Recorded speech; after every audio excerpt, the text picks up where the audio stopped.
Así inicia Es Noticia, Noticia en Profundidad. Qué placer estar con ustedes. Soy Tatiana Pérez y les saludo desde nuestra sede central en Caracas, en Venezuela. A partir de este momento tenemos tres temas que son noticia, los revisamos en titulares. El primero de ellos es noticia Bolivia. Las víctimas de la masacre en Sencata son veladas, mientras que el gobierno de facto intenta desligarse de su responsabilidad y abre investigación en contra del presidente Evo Morales. Desde México, el presidente Morales pide que se frene esta matanza. Tenemos el análisis de la jornada. Segundo tema que es noticia Colombia, la filtración de una conversación entre el actual embajador de Estados Unidos en esta nación, de Francisco Santos, y la recién nombrada canciller Claudia Blum levantan toda una polvareda, todo un revuelo político. La conversación evidencia el desespero por derrocar al gobierno del presidente Nicolás Maduro, el gobierno de Venezuela, y las pugnas internas del gobierno del presidente Duque. Veremos qué es lo que se dice y veremos las implicaciones. Tercer tema que es noticia Uruguay, entre encuestas, mítines y búsqueda de votos, así se mueve el país a solo 4 días de la segunda vuelta de las elecciones presidenciales. Nos preguntamos, ¿o continuismo del Frente Amplio, el progresismo o el regreso al neoliberalismo? Vamos a ver cuál será la encuesta definitiva el próximo domingo, un asunto que analizamos de inmediato, así comenzamos. Bienvenidos, bienvenidas.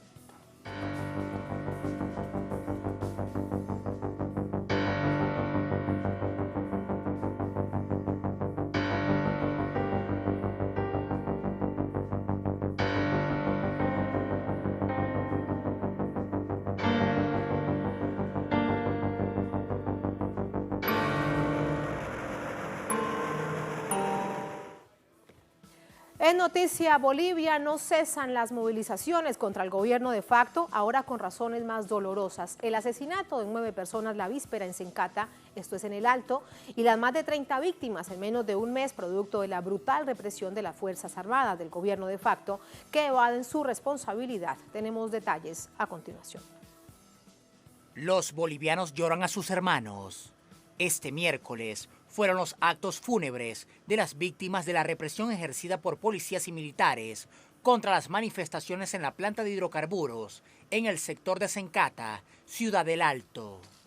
Las Fuerzas Armadas dispararon a mansalva, emplearon helicópteros, armas, camiones cisterna y gas pimienta para levantar el bloqueo de las vías. Hasta ahora son al menos 9 los fallecidos y otros 30 heridos. Las investigaciones forenses determinaron que fueron víctimas de impacto de bala. Al respecto, la defensora del pueblo, Nadia Cruz, exigió al gobierno de facto respetar el derecho a la vida y la libre protesta. A la presidenta del Estado, a su gobierno, miren, usted es mujer, usted es madre. Acá hay muchas madres que han perdido a sus hijos, muchos hijos que han perdido a sus padres. La pérdida de vidas humanas es irreparable. Le pedimos un diálogo fraterno, un diálogo sin persecución, un diálogo que respete la lucha de la gente que está movilizada, que no se la descalifique, que se respete que ellos ahora en este momento están pidiendo justicia, no están pidiendo, y es lo mínimo que el Estado debe darle, justicia, esclarecimiento de los hechos. Cientos de personas se movilizaron desde varias provincias hasta Sencata para participar en un gran cabildo ciudadano en repudio a la masacre perpetrada por los agentes. Sin embargo, en un comunicado las Fuerzas Armadas evadieron la responsabilidad al asegurar que se trató de un operativo pacífico y el ministro de Defensa de facto, Fernando López, insiste que del ejército no salió ni un solo disparo. En medio de este panorama, la Fiscalía de Bolivia admitió una demanda penal contra el presidente Evo Morales, acusado de 10 delitos, entre ellos alzamiento armado, asociación delictuosa, organización criminal, terrorismo y financiamiento al terrorismo. Desde México el presidente respondió: por sedicioso, por terrorista. Bueno, esa es una historia de tiempo de la dictadura. Pues, conozco muy bien, repito nuevamente, desde el 89, Víctor Paz Estensoro, Jaime Paz Zamora, Gonzalo Sáenz Lozada, Hugo Banzer Suárez, Tuto Quiroga, Carlos de Mesa. Todos los presidentes me procesaron de terrorista, de sedicioso, de asesino, de narcotraficante. Pero nunca demostraron. Me han detenido, me han confinado, me han torturado. Conoce esa larga historia. Los fiscales que admiten se han admitido, ¿Qué argumentos tendrán para demostrar? Vamos a defenderlo en todo caso. Morales expresó su disposición a regresar al país con la intención de promover el diálogo y la pacificación. Entre tanto, el Senado, el primer trámite para convocar elecciones, un proyecto de ley que ahora deberá pasar por la Cámara de Diputados. Y con respecto a esto último que les informamos en esta noticia que hemos preparado desde el equipo periodístico de Noticia, ¿qué es lo último? Vamos hasta La Paz con Freddy Morales, nuestro corresponsal, para que nos amplíe inicialmente con respecto a ello. Se reunía el Congreso, al final, ¿qué ha pasado, Freddy? Proyectos de ley para las elecciones. Así es, Tatiana. Inicialmente informar que continúan las autopsias de ley allí en la capilla de Sencata, a aproximadamente 3 cuadras o 4 cuadras del lugar donde ocurrió la masacre ayer. Allí hay 7 cuerpos, los forenses están realizando su trabajo, todavía hasta el momento continúa el trabajo de estos forenses. Allí están los familiares, pero también gran cantidad de pueblo reunido alrededor, que están indignados, sobre todo por las versiones oficiales que han señalado que eran personas que estaban ebrias, las que atacaron a los convoyes numerosos de policías, militares, 2 helicópteros y un avión caza. Allí toda la avenida, prácticamente toda la avenida 6 de marzo de la ciudad del Alto está en buena parte bloqueada. Esta es la avenida que une a las ciudades de La Paz con el Alto y la carretera hacia la ciudad de Oruro. Hay control militar y guardia militar dentro de las instalaciones de la planta distribuidora de carburantes de Sencata. En esta jornada no se han registrado incidentes, o por lo menos por donde nosotros estuvimos no se produjo ningún tipo de incidentes. Pudimos ver durante nuestro recorrido por varias calles y barrios de la ciudad del Alto que todavía persisten puntos de bloqueo, pero en otros lugares de la ciudad la actividad es absolutamente normal. Vamos al Congreso, a la Asamblea Legislativa. Ya llegó el proyecto, tiene sobre mesa la Asamblea Legislativa 2 proyectos de ley. Vamos a hablar del proyecto que se ha propuesto desde el Palacio de Gobierno, es decir, propuesto por la minoría legislativa. Este proyecto de ley plantea constituir en un plazo de 15 días el nuevo Tribunal Supremo Electoral y los tribunales supremos y los tribunales departamentales electorales. Y 48 después de constituido el Tribunal Supremo Electoral, que sea esta instancia, 48 horas después, en la que convoque a elecciones nacionales que deberían realizarse en un plazo de 90 días. Esta es una de las propuestas que está sobre la mesa. Hoy han deliberado por separado las cámaras de diputados y senadores para revisar la reconstitución de sus directivas. Se ha procedido de ese modo, ya están reconstituidas por acuerdo de la mayoría del movimiento al socialismo, que tiene el 70% de la representación en ambas cámaras, con el 30% que está en función de gobierno desde hace poco más de una semana. De modo que se espera para las próximas horas, Tatiana, la aprobación de uno de estos proyectos de ley. Hay acuerdos avanzados entre los parlamentarios del 70% del movimiento al socialismo y el 30% que tiene el gobierno de este país desde hace poco más de una semana. Nos hemos informado también que han disminuido los puntos de bloqueo en varias regiones de toda Bolivia.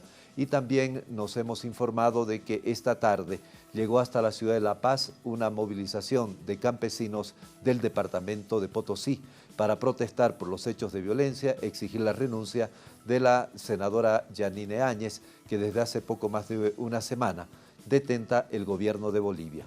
Tatiana. Así las cosas, gracias por este resumen, el balance de la jornada, muy importante para el análisis, Freddy. Buenas noches. Buenas noches. Buenas noches. Y antes de ir con el análisis, tenemos información desde nuestra multiplataforma www.telesurtv.net. El analista precisamente está desde nuestra corresponsalía allí en La Paz, en Bolivia. Uno de los titulares: le hacemos seguimiento permanente a esta brutalidad policial en el marco de un gobierno de facto.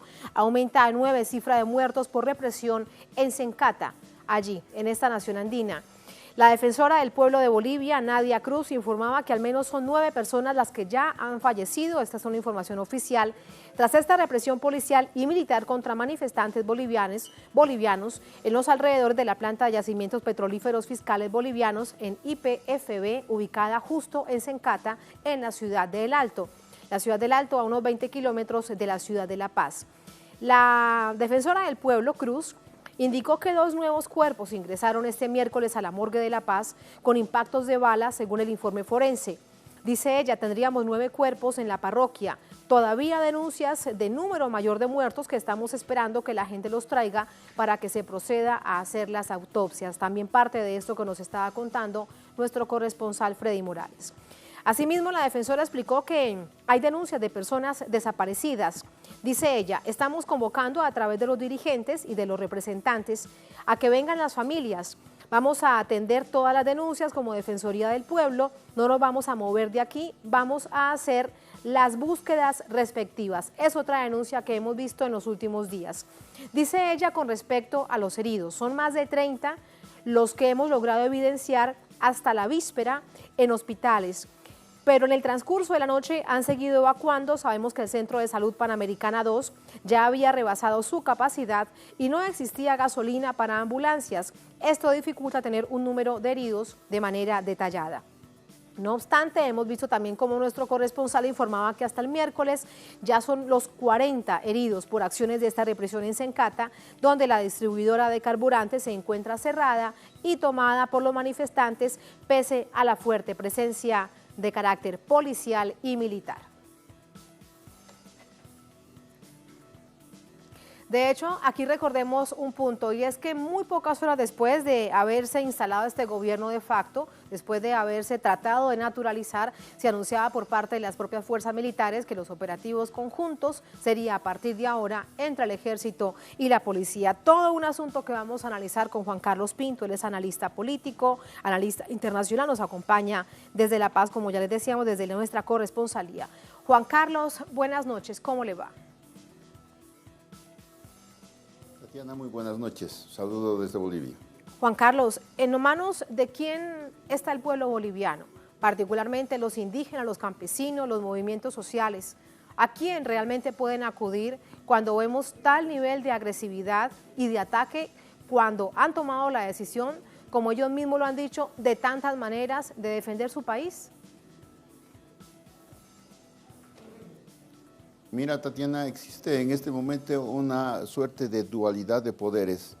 Tenemos a las organizaciones sociales movilizadas y en ofensiva en varios lugares del país, principalmente en Cochabamba y en el Alto de La Paz.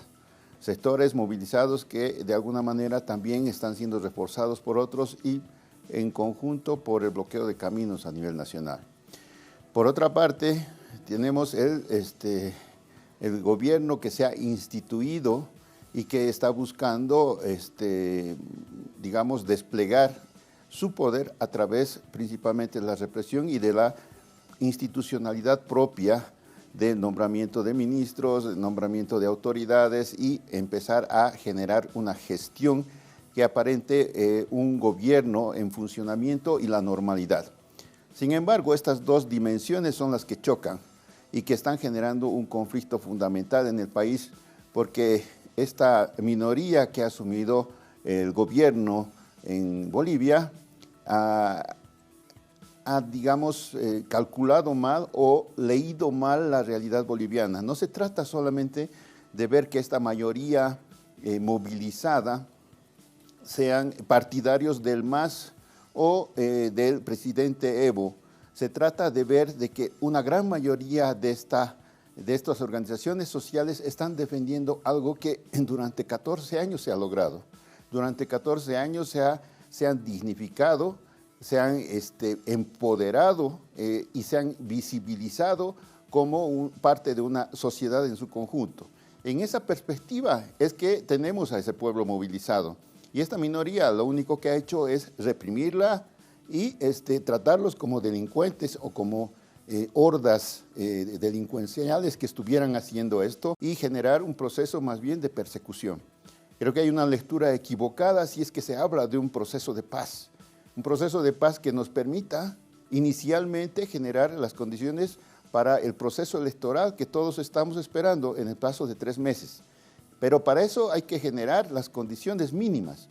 A nivel del órgano legislativo, desde el día de hoy y parte de ayer se han generado puentes de encuentro que permitan la institucionalización, sobre todo a partir del hecho de que hablamos de que los 2/3 que tiene la mayoría están en funcionamiento, deben ser respetados, y en ese sentido las minorías de alguna manera tienen que conversar, entablar puentes que permitan que la paz vuelva a Bolivia, pero en las condiciones de respeto a los derechos fundamentales de las personas y de los derechos fundamentales de esas mayorías que actualmente están siendo reprimidas, están siendo perseguidas, y en esas condiciones no podemos hablar de democracia. La democracia no es solamente un tema de coyuntura electoral, la democracia es mucho más, es el ejercicio pleno de los derechos de todos los ciudadanos, mayorías y minorías, y ese papel de encuentro es absolutamente necesario para poder hablar de un encuentro, un nuevo encuentro de la sociedad boliviana rumbo a la democracia. Juan Carlos, pero aquí hay varias preguntas, te escucho atentamente, que van apareciendo. Y la primera de ellas es, pareciese que en este intento de naturalizar este golpe de Estado hay varias Bolivias, varias naciones dentro de una. Vemos esta violación de los derechos humanos, ahí está clarísimo el papel fundamental que ha jugado la Defensoría del Pueblo tratando de generar la radiografía de los muertos, los heridos y los desaparecidos, pero de otro lado vemos a este Ejecutivo como gobierno de facto y también a un Congreso, y parecen entonces estas otras dos instancias alejadas de una realidad tan cruda que es de la que estamos viviendo. ¿Cómo entender entonces ese escenario? Sí, Juan Carlos. Lo cierto es que... Te escucho. Bueno, lo cierto es que estas miradas distintas no son nuevas, son parte de la configuración de la sociedad boliviana y que a partir de 2005 generaron un proceso de transformación, un proceso de encuentro a través justamente de un presidente indígena que representaba a la mayoría del país, que representaba un puente importante entre esta historia fatal del racismo y la discriminación que hemos tenido desde la colonia y toda la república. En ese sentido hemos tenido 14 años de puentes de encuentro entre la diversidad, pero sin embargo ha habido sectores recalcitrantes que nunca han aceptado el hecho de que la mayoría tuviera la posibilidad de ser gobierno. Y eso está en el trasfondo de todo el debate que puedas tener sobre la acusación de fraude, la acusación y de vandalismo, la acusación de huestes que estuvieran atacando, etcétera, son denominativos cargados de discriminación y de racismo que no son nuevos en nuestra sociedad. En esa perspectiva, lo que se está debatiendo no es solamente momentos técnicos de un proceso electoral que se debía seguir en Bolivia y que se ha acordado en principio, junto a la renovación de los vocales electorales, sino lo que se está debatiendo es qué tipo de país queremos. ¿Queremos volver al pasado en la perspectiva de que una minoría defina lo que la mayoría también aspira? En 14 años se han igualado las posibilidades y los derechos de las personas y por tanto no se puede generar posibilidades democráticas sin el MAS, sin la mayoría. Y es más, habrá que decir que la mayoría de este país es todavía más que el propio MAS, en la perspectiva de que mucha gente se siente representada, aunque incluso puede no sentirse identificada con el instrumento político, pero se siente totalmente identificada con las medidas que el proceso de cambio ha generado para transformar este país y generar esta democracia incluyente de la que todos hemos sido parte. Entonces el gran tema aquí es si las condiciones electorales de esa democracia formal van a generar las condiciones también para un nuevo reencuentro con actores sociales de mayoría que ya no van a dejar que las minorías impongan su única forma de ver para construir país. Ese es el gran dilema sobre el cual el país está deliberando, sobre el cual la democracia debe transcurrir, porque si no nos vamos a encontrar solamente en el enfrentamiento entre balas y pechos abiertos del pueblo, como hasta ahora ha ocurrido. Necesitamos un encuentro de paz, pero de paz verdadera que respete quiénes son mayoría y quiénes son minoría en la representación que existe en Bolivia. Y todo esto pasa necesariamente por dos proyectos de ley. ¿Cómo garantizar, incluso con todo este pueblo en las calles, no solamente en La Paz, en todos los departamentos del país, con tal músculo de movilización, que en el Congreso no se imponga la minoría y entonces al final se decida el país que ellos quieren? Así es. En todo caso, va a ser importante cómo se generan las relaciones entre la propia mayoría en su representación formal e institucional en el legislativo, junto con las movilizaciones de las organizaciones sociales que hoy se encuentran dolidas, se encuentran en movilización, se encuentran rabiosas por lo que ha acontecido en estos días en el Alto, en Cochabamba y en otras partes del país que han generado muertos, que han generado heridos. Pero sin embargo, es el momento también de que esta relación entre lo institucional y la movilización social genere las posibilidades también de mostrar al pueblo, a la sociedad boliviana en su conjunto y al mundo, de que somos capaces de volvernos a democratizar y volver a mostrar que este país ha decidido cambiar y que no es un fraude el que apunta a que se cambie el país, sino que es la mayoría, otra vez votante, permita otra vez mostrar que esa mayoría ha decidido históricamente un rumbo diferente para Bolivia. Muchísimas gracias por ese análisis, Juan Carlos. Muy buenas noches.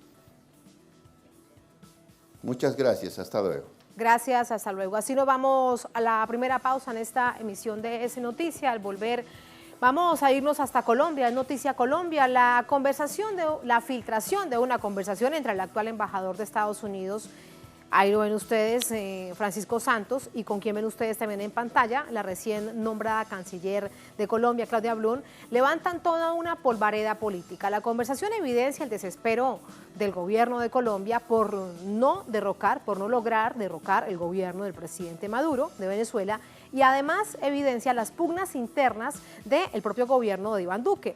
Veremos entonces lo que dicen, veremos sus implicaciones, ya hay múltiples reacciones, hay declaraciones del presidente Duque. Todo esto al volver estamos en el Noticia.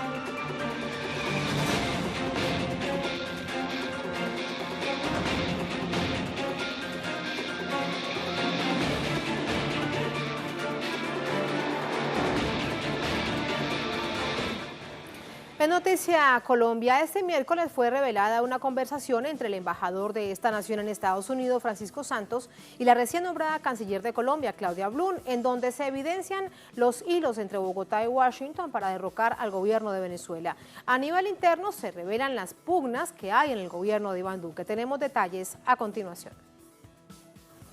La conversación entre el embajador y la futura canciller versó sobre temas de importancia nacional. Ambos funcionarios coincidieron en la importancia de las relaciones con los Estados Unidos. Santos ofreció su propia radiografía del Departamento de Estado de Estados Unidos. Aquí el Departamento de Estado, que era importantísimo, está destruido, no existe. No existe. Trump puso a Tillerson desalucho. Hace 10 años que yo venía acá, uno sabía cómo funcionaba eso, pero la entrada era siempre el Departamento de Estado. Y uno sabía que esto era predecible, que esto iba así, que hoy en día eso se acabó. Durante la conversación se menciona al saliente ministro de Defensa, Guillermo Botero, describiéndolo como persona de buenas intenciones, pero carente de estrategia y poco trabajador. Por otra parte, Francisco Santos refiere la necesidad de diseñar una estrategia para el manejo de las relaciones exteriores del país, cuestionando la gestión del saliente ministro de Relaciones Exteriores, Carlos Holmes Trujillo, ahora ministro de Defensa. Yo creo que conozcan, Sí. y después vamos armando una agenda estratégica. Excelente. Porque Carlos Nada. no tiene estrategia. Mira, no tiene estrategia. Está haciendo política. Pero no tiene nada de estrategia. Yo decía, ¿a qué viene? Sí. Y nos pone a correr, a sacar citas y cancelamos. Al referirse a Venezuela, Claudia Blum reconoce que es poco probable destituir al presidente Nicolás Maduro a través de un golpe de Estado. Reconoce el fracaso del país para introducir una supuesta ayuda humanitaria al país caribeño, mientras el embajador Francisco Santos expone las gestiones que realiza para mantener a Venezuela en la opinión pública estadounidense.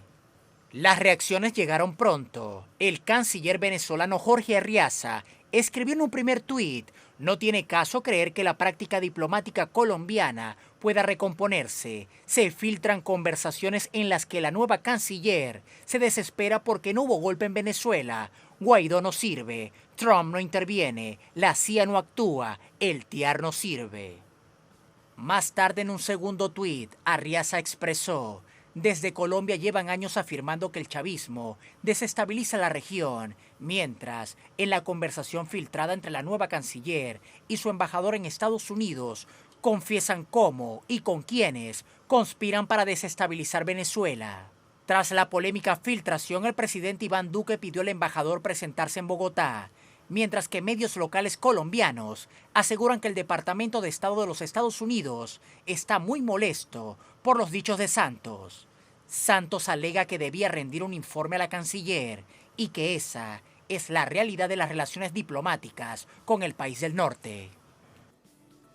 ¿Y qué informe es el que le reveló, le entregó a la nueva ministra de Exteriores de Colombia?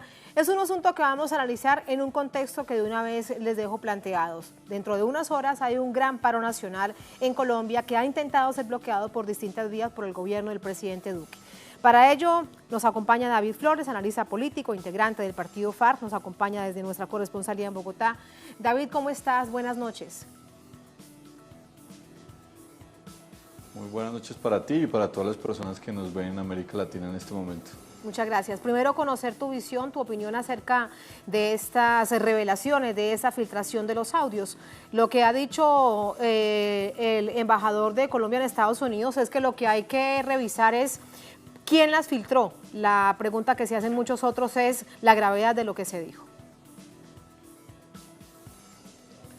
Bueno, en primer lugar, lo que demuestran estas conversaciones que han sido conocidas por la opinión pública en América Latina es que ratifican que lastimosamente la política internacional de Colombia no es una política soberana, es una política que responde en lo fundamental a los designios de la política estadounidense y que estaba muy claro que dentro de esa política ingerir de forma ilegal a luz de los principios del derecho internacional público en otros países es parte de la agenda. Y digámoslo con toda claridad, el hecho de construir una estrategia política para derrocar un gobierno extranjero, en este caso el gobierno de Venezuela, pues lastimosamente queda evidente en esta conversación. Es decir, no es una política pública, una política internacional dirigida a cómo Colombia respeta la soberanía de otros países, a cómo se relaciona armónicamente de acuerdo a sus intereses propios, sino fundamentalmente una política designada de los Estados Unidos y una política que tiene como objetivo central en América Latina desestabilizar el gobierno de Venezuela, pero también otros gobiernos de América Latina. Recordemos que el papel de Colombia en la OEA, reconociendo el golpe en Bolivia, ha sido un papel desastroso.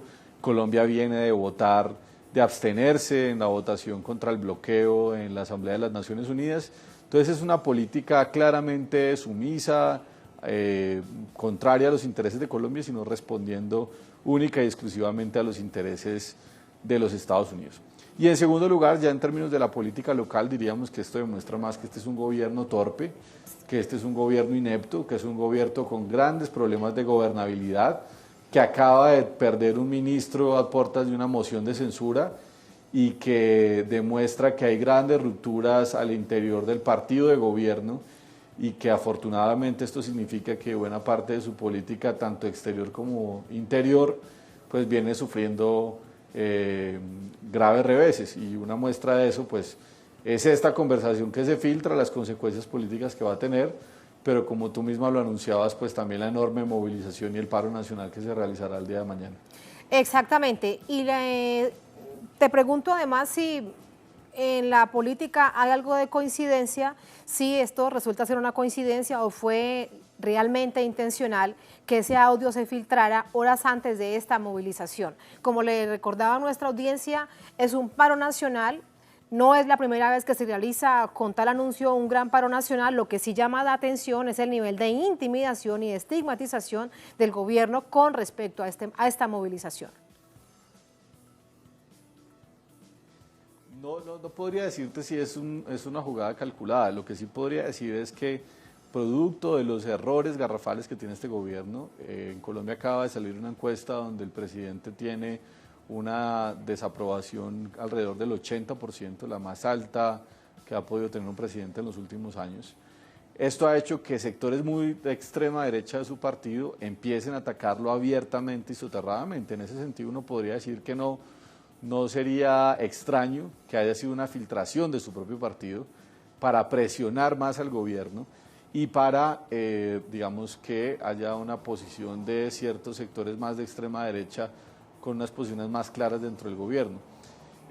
Independientemente de estos problemas que hay entre esta distinción del partido de gobierno y el gobierno, o sea, un partido de extrema derecha con claramente militantes fascistas como es el Centro Democrático, el partido Uribe, podría decir uno que afortunadamente esto sale antes del paro nacional, porque se convierte en un motivo más para salir a las calles en términos también de exigir soberanía en nuestra política internacional y a demostrar que este es un gobierno débil frente al cual las fuerzas democráticas, alternativas y la gente que quiere un cambio en el país puede seguir presionando para que, digamos, se tomen medidas mucho más conscientes frente a la realidad de lo que estamos viendo los colombianos y las colombianas, y para que de cara al 2022 pueda abrirse una alternativa política importante en las elecciones presidenciales. David, uno de los asuntos más graves en justo estas horas previas a esta gran movilización es allanamientos, y no solamente contra las viviendas, las casas de quienes han convocado, hay centros artísticos, hay también medios de comunicación alternativos. ¿Qué es lo que pasa? ¿Qué es lo que estaban buscando o qué es lo que se quiere generar por parte del gobierno?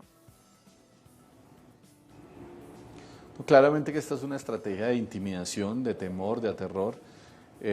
Colombia se ha apreciado supuestamente de tener la democracia más antigua de América Latina, entre comillas por supuesto, pero cuando la gente se organiza, se empieza a opinar, cuando empieza a develar inconformidad y a organizar un paro nacional, pues encontramos no solamente los allanamientos, que son muy graves, tenemos también capturas de líderes sociales y políticos. Tenemos un decreto que le permite a los alcaldes de las ciudades permitir toques de queda, las fronteras están cerradas en este momento, es decir, estamos asistiendo a un debilitamiento del Estado de Derecho y a un claro ejercicio de rasgos dictatoriales, a la vulneración del derecho de reunión, del derecho de protesta, del debido proceso.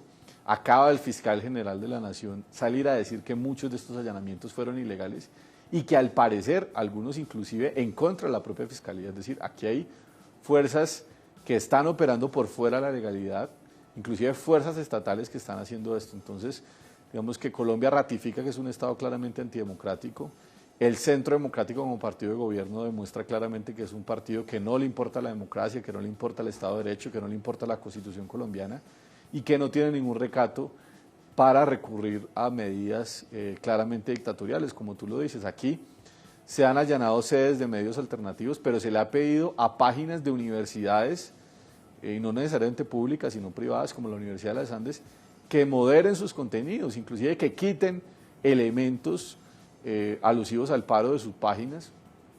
En Facebook viene operándose una censura muy importante en Colombia en este momento para que no se compartan ni se divulgan contenidos del paro. Entonces, Colombia ratifica que no es un Estado democrático, que realmente no puede apreciarse en el panorama internacional como a opinar nada de derechos humanos, a opinar nada sobre medidas democráticas, porque aquí lo que estamos viendo son medidas claramente de lo que podría configurarse como rasgos de una dictadura.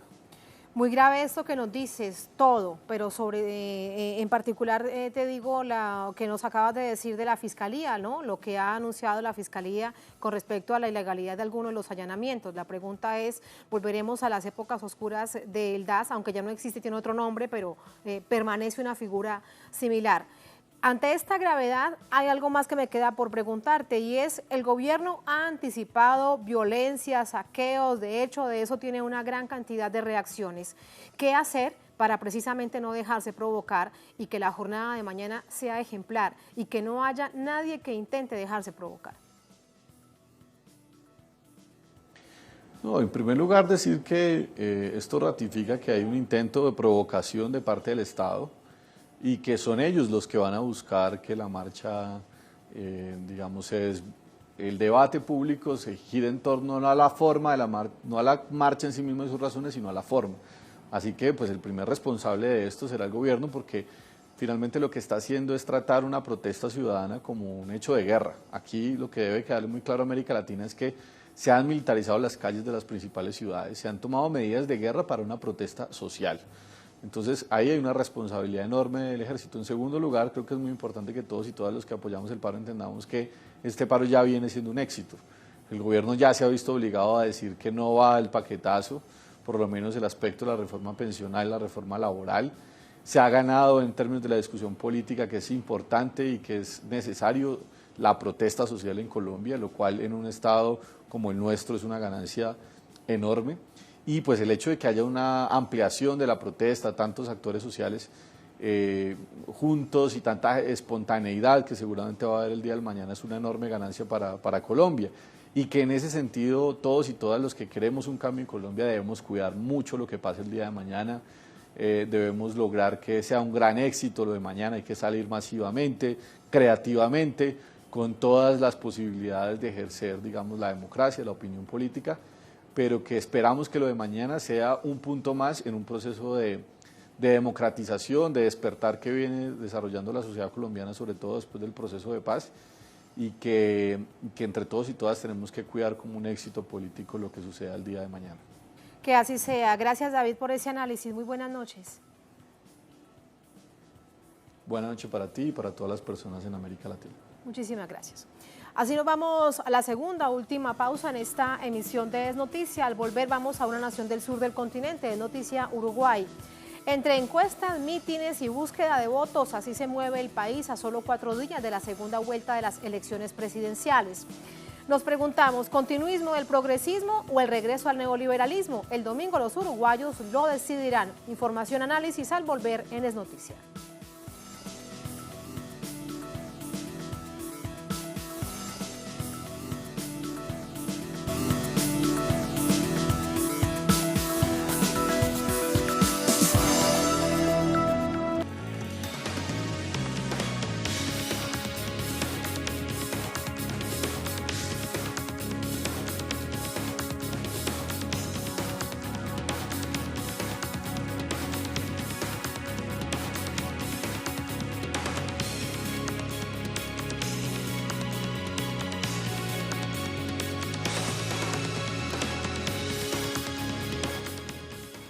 En Noticia Uruguay, recta final a 4 días de la segunda vuelta de estas elecciones, los candidatos recorren el país para atraer a la mayor cantidad de votantes, cada uno con estrategias distintas. Vamos a recordar lo que han dicho durante esta semana. Es la aplicación de las políticas, porque obviamente es otra cosa, es una visión, a nuestro entender, dogmática neoliberal, que tienen todo el derecho de tenerla, pero nos da miedo porque eso ha sido desastroso para el Uruguay y desastroso en América Latina. Entonces, ¿cómo no vamos a poder decirle a la gente? No nos da miedo a las personas, que son buenas personas, nos da miedo su política. ¿Cómo no va a tener derecho? ¿Dónde estamos? Lamentablemente, después de muchos años de bonanza, uruguayos por los cuales la bonanza no le pasó por la esquina de la casa ni del barrio. Lamentablemente no se beneficiaron. Lamentablemente, después de 16 años de crecimiento económico ininterrumpido, tenemos 190.000 uruguayos viviendo en asentamientos. Tenemos, lamentablemente, un déficit de vivienda de casi 70.000. Tenemos un desempleo creciente y tenemos muchas cosas para hacer. Ahí están las propuestas de los candidatos, evidentemente el enfrentamiento con respecto al modelo, para recordar además que el próximo domingo, 24 de noviembre, los uruguayos definirán en este balotaje quién será el próximo presidente del país. Según todos los sondeos, el favorito en esta oportunidad es el derechista, lo veían ustedes allí, a Luis Lacalle Pou del Partido Nacional, y tendría una ventaja superior a 5 puntos respecto a Daniel Martínez del Frente Amplio. Sin embargo, las propias consultoras son muy cautas, ninguna arriesga a un ganador de manera definitiva. El domingo, reiteramos, será esta encuesta decisoria. La encuesta del pueblo. ¿Qué más se sabe a esta hora, cuando solamente quedan 4 días? Corre el reloj para conocer quién será el nuevo presidente del país. Mateo Grillé desde la capital nos actualiza. Mateo, ¿cómo estás? Buenas noches. Buenas noches, Tatiana. Sí, efectivamente acaban de terminar los actos de cierre de campaña tanto del oficialismo como la oposición y se recordaron conceptos que se han manejado y que incluso escuchábamos hace unos minutos nada más. Por el lado del oficialismo se habla del temor que tiene no conocer las propuestas explícitamente de la oposición. No conocer, por un lado, cómo se hará el ajuste de cerca de $1.000 millones que propone la oposición en el primer año de gobierno sin afectar las políticas sociales, y el temor que también genera no conocer exactamente cuáles son los artículos de una ley de urgente consideración que ya ha dicho Lacalle Pou que piensa enviar en los primeros meses de gobierno para que sea tratada rápidamente, donde se supone que se contienen la centena o 200 o 300 artículos que se manejan, van a ser la base del programa de gobierno de los próximos 5 años si es que gana Lacalle Pou. Como no se conoce ninguno de los programas de gobierno de la oposición, hay un temor importante en el oficialismo respecto a qué es lo que se está votando efectivamente el próximo domingo. En el lado de la oposición se ha tratado de aclarar que no hay que tener ningún temor, que lo que se quiere hacer es hacer que el Uruguay siga creciendo económicamente, que no se pretenden afectar los planes sociales que se han llevado adelante en los últimos 15 años y que no hay ningún fundamento para sostener que existe un temor respecto a las políticas que se puedan aplicar. Lo que sí hay desde la oposición es un claro mensaje de que llegó el momento de un cambio en la actividad política, en los planes políticos y económicos del Uruguay, y que eso va a estar de la mano de una coalición opositora integrada por 5 partidos opositores, todos ellos de derecha y en algún caso de centro-derecha, que tratarán de volcar el rumbo del país, por lo menos respecto a los últimos 15 años. De aquí entonces a lo que resta prácticamente ya todo está dicho. Mateo, ya veremos de aquí al domingo lo que pase. Sí, efectivamente ya está todo, según incluso las encuestadoras, ya está la enorme mayoría de la gente ya está decidida respecto a lo que va a votar, así que solo resta, si es como decías tú, esperar hasta el domingo a ver si las encuestadoras tenían razón en lo que pronosticaban o si hay una sorpresa de último momento y no pasa lo que se pronostica. Pero bueno, hay que esperar hasta el domingo, hasta que cierren los circuitos electorales a las 8 de la noche o 7:30 de la noche, a ver qué es lo que deciden los uruguayos y quién va a gobernar este país por los próximos 5 años. Exactamente, el domingo tenemos toda la cobertura. Al final del día conoceremos quién es el nuevo presidente del país con tu ayuda. Gracias, Mateo, buenas noches. Gracias a ti. Muy buenas noches. Gracias a ustedes por habernos acompañado. Así ponemos punto final a esta emisión de Noticias. Cerramos nuestra pantalla tradicional. Nos quedamos en redes sociales, @noticiatelesur, @TatianaTelesur. Será hasta mañana. Sigan con nosotros.